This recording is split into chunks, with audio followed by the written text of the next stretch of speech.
Hey guys, I got some bonus footage for you from episode 8 that aired tonight. It was entitled, Do They Kill for Sport? I just couldn't quite get everything in the 10 minutes that I wanted to talk about, so here you go. Now, viewer discretion is advised. I mentioned that in the main episode, and I'm mentioning it now. This is a dark part of the cryptid phenomena, and it involves violence toward animals. And in the episode, you heard the story of the dog who was so violently attacked to the extent that it finally succumbed to internal injuries, and also the story of the dog who was found with a broken back alive, and that the vet had no explanation as to what could have done that without causing externally obvious injuries.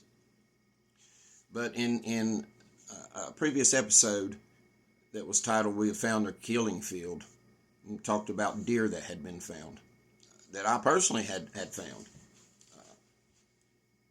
And I have, myself and my good friend Todd, we found another one Saturday. And the evidence that we saw with these the deer carcasses is that they died a very violent death. And this past Saturday, the deer that we found had its back broken and was separated in the two halves of the animal, and its ribs were horribly fractured and broken off and not gnawed on by the usual suspects like coyotes or foxes or other animals, but they were fractured, and something attacked that deer and killed it with extreme force, but ate it. And the same thing with the other deer that we had found. They had that apparently killed the deer to eat them. Now, the explanation as to why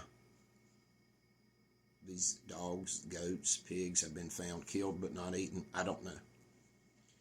And the elderly gentleman that was telling me the story, who had had 2 goats killed with broken necks over in Burke County. But he looked at me and he asked me, do you think they kill for sport? Do you think they kill out of pure meanness? And the answer is, I don't know. I don't know. I have no idea why. My instinct is they perceive these animals for some reason as a threat with the dogs, maybe the goats, maybe that pigs disgust them. I don't know. But this is a phenomenon, like I mentioned in episode 8, that is not few and far between. And if you start studying the phenomena, you will see this apparent animosity between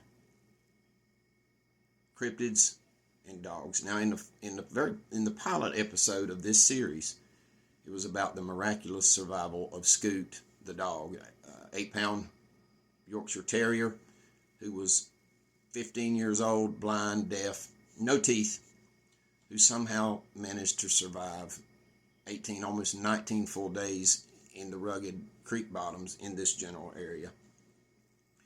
And it was my dog.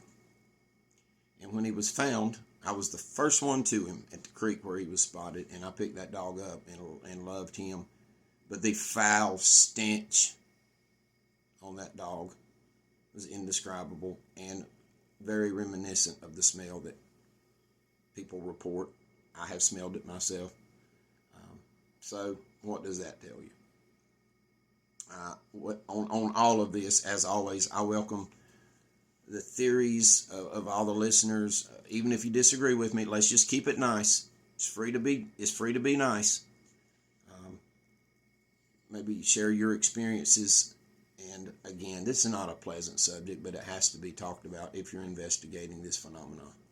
So again, guys, if you live in one of these areas, keep your babies safe at night and keep an eye out.